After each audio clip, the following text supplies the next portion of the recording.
Seorang perempuan tewas terseret banjir yang melanda kawasan Kalidoni, Kota Palembang, Sabtu, 25 Desember 2021. Tubuh korban masuk ke dalam gorong-gorong di tepi jalan yang terendam banjir. Dilaporkan hilang sekitar pukul 6.30 waktu Indonesia Barat. Jenazah korban baru ditemukan sekitar pukul 14.00 waktu Indonesia Barat. Saat ini, jenazah korban yang belum diketahui identitasnya itu sudah dibawa ke Rumah Sakit Bayangkara Muhammad Hasan, Palembang.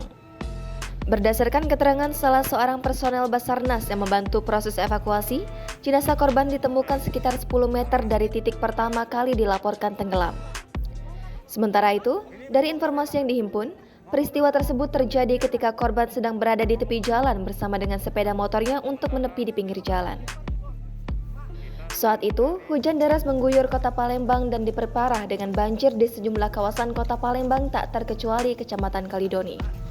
Diduga korban terpeleset ke gorong-gorong saat hendak mengambil barangnya yang terjatuh ke dalam air.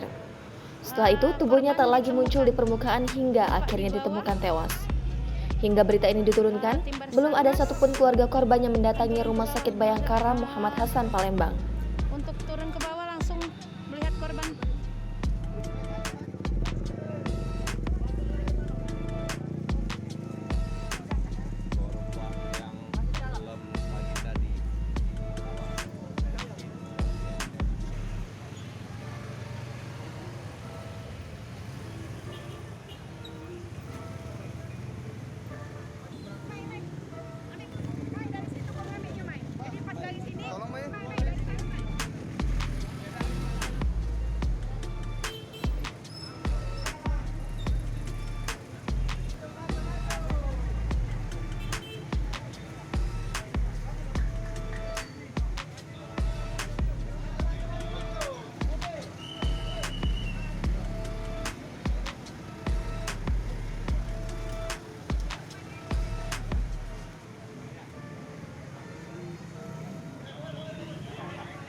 Tim Basarnas sedang ke lokasi untuk mengambil dan mengecek mayat dari si korban.